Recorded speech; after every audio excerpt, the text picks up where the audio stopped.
Jadi mestinya kan ada tumbal, ada ini dan lain sebagainya. Ada syarat-syarat yang harus dilakukan oleh yang mau melakukan itu.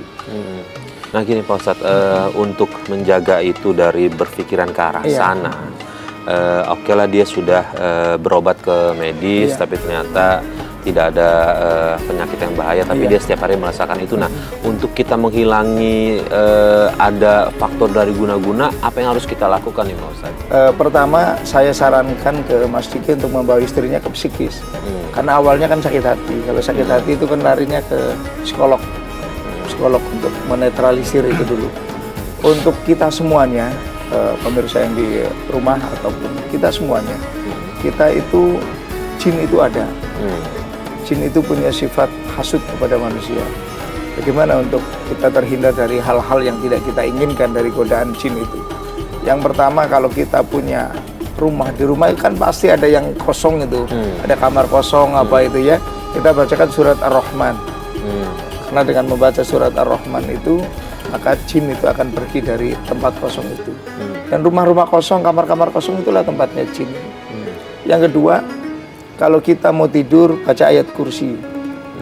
Baca Al-Ikhlas 1 kali, baca Al-Falaq 1 kali, An-Nas 1 kali, dan usahakan tidur dalam keadaan sedang berwudu. Dalam keadaan berwudu. Insya Allah karena jin itu, atau ilmu-ilmu seperti itu masuknya pada saat kita lengah, pada saat kita tidur. Kalau toh sudah ada yang terjadi seperti itu, maka seyogyanya untuk diruqyah. Diruqyah agar jin itu bisa dikeluarkan dari tubuh kita. Tanda-tandanya apa ya Pak Ustadz yang paling menonjol begitu kita memang berasa ada gangguan jin di diri kita? Yang pertama, emosi kita tidak terkendali. Yang kedua, malas ibadah. Jadi kalau kita sebentar-sebentar emosi, itu kemungkinan ada jin yang ada di dalam tubuh kita, jin jahat. Yang kedua, untuk ibadah malas. Karena sesoleh-solehnya jin ya tetap bagaimana kita untuk tidak lebih baik daripada jin. Jadi dibikin malas. Kalau ada orang ibadahnya malas, ya kemungkinan itu ada jin itu. Oke, baik. Nah, Mas Diki kesini bareng istri kan? Iya. Boleh saya undang ke bareng sama kita di sini? Boleh. Boleh ya. Baik. Nah ini dia. Assalamualaikum Ibu. Saya panggil Ibu Irma saja ya. Ya, silakan. Pak Ustadz, ini adalah istrinya Mas Diki. Dia mau meyakinkan lagi apakah penyakit yang dia rasakan ini betul-betul ada faktor sihir atau tidak, gitu kan? Mungkin Pak Ustadz bisa sampaikan ke Ibu biar Ibu lebih ada pencerahan lagi. Silakan. Ibu mungkin masih kepikiran pada saat Pak Diki itu, mohon maaf saya cerita balik ya, dalam arti mengingatkan kembali. Mungkin masih kepikiran pada saat Pak Diki baru nyakitin Ibu, mungkin selalu kepikiran terus. Iya Pak, itu pasti Pak. Iya. Terus setelah pada saat kepikiran, pusing karena merasa kepikiran dan tidak sampai, bahasanya akan diluapkan dengan apa gitu loh. Satu sisi cinta, satu sisi sakit hati. Jujur Pak, saya masih sakit. Saya merasa tersambar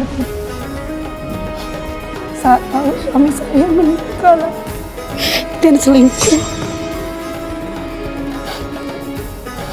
Tapi setelah suami saya menjelaskan, minta maaf sama saya, mulai sedikit demi sedikit saya mulai mengerti dan memaafin dia secara pelan-pelan. Karena saya ingin keluarga saya utuh. Dan anak-anak saya kan udah pada dewasa. Dan juga kita berumah tangga bukan sebentar, udah 20 tahun.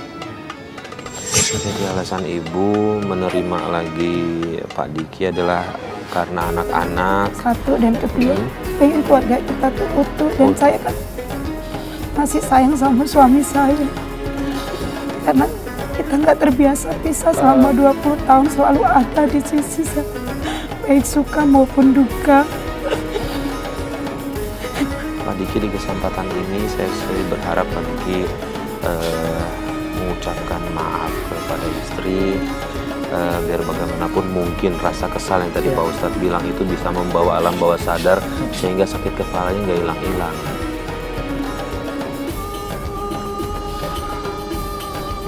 Maaf atas apa yang saya lakuin sama kamu selama ini. Itu di luar kesadaran saya. Tolong maafin saya. Iya. Dan sejak suami saya kembali ke rumah saya sering sakit kepala. Setiap mau menjelang maghrib, bahkan saya sering teriak-teriak. Coba Ibu istighfar, tadi Pak Ustadz juga sudah sampaikan, siapa tahu penyakit itu datang justru dari alam bawah sadar kita, dari rasa sakit Ibu, karena biar bagaimanapun kita nggak boleh suzon ya Pak Ustadz ya. Tidak semudah itu juga orang mengguna-guna Ibu. Nah, saya cuma bertanya Ibu, mohon maaf, ibadahnya di rumah bagaimana, rajin atau tidak? Insya Allah. Insya Allah. Nah, mungkin diperkuat lagi Pak Ustadz ya. Begini Bu, Ibu senantiasa beristighfar, melapangkan hati, benar-benar ikhlas menerima apa yang sudah terjadi, karena sesuatu yang kemarin terjadi kan tidak mungkin kembali lagi. Jadi anggaplah itu ujian walaupun berat, tapi pelan-pelan diikhlaskan dengan menatap masa depan yang lebih baik. Dan Mas Diki juga diingatkan kembali, mungkin pada saat dulu, mohon maaf ya, dulu mungkin pacaran ya, pada saat pacaran diajak ke tempat-tempat yang mengingatkan masa lalu yang bertemunya Mas Diki dengan istri itu yang akan mengembalikan itu dengan dan komitmen Mas Diki untuk tidak akan berbuat seperti itu lagi.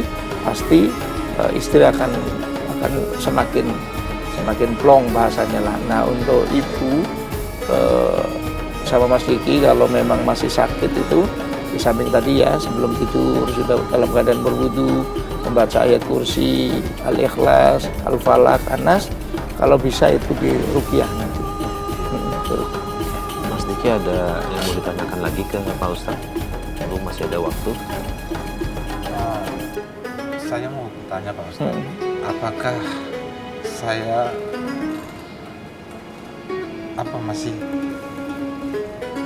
sama istri saya yang kedua ini harus memberi nafkah? Selagi tidak ada talakan, tidak ada kata talak, masih berkewajiban.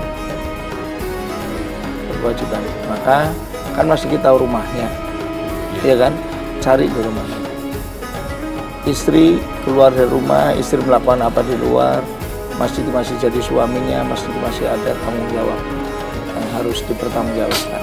Kalau misal saya mau pisah, itu cara proses cerainya gimana? Hanya mengatakan saja, cari saksi, mengatakan bahwa saya sudah saya menceraikan kamu. Itu selesai. Kenapa selesai? Karena hanya nikah siri. Ya, tapi harus ada saksi. Apalagi istri melakukan kesalahan besar sebetulnya, meninggalkan rumah, kan melakukan kesalahan besar. Cuma kan harus ada ikrar, harus ada ketemunya, Mas Diki itu. Baik, Pak Ustadz, terakhir Pak Ustadz, bagaimana yang harus dilakukan Mas Diki, mungkin juga istri Mas Diki sekarang? Yang pertama, agar ini tidak terulang kembali, kemudian tetap menjaga keutuhan harmonis keluarga nih Pak Ustadz. Ya. Pertama, cobaan laki-laki itu katanya harta, tahta, dan wanita. Semuanya kalau sudah mendapatkan harta, tahta, ya tinggal godaan terakhir. Dan tadi Mas Diki juga sudah menyampaikan, tergoda itu pada saat ekonomi yang sedang mapan. Gitu kan. Pertama, kita harus senantiasa beribadah kepada Allah. Jangan jauh-jauh dengan Allah. Sholat 5 waktu jangan sampai ditinggalkan. Karena kalau kita sudah menjalankan sholat 5 waktu dengan baik, maka tanha anil fahsai wal munkar. Sholat 5 waktu itu mencegah perbuatan keji dan mungkar. Kalau kita masih berbuat keji, masih berbuat mungkar, berarti sholat kita belum baik, belum benar.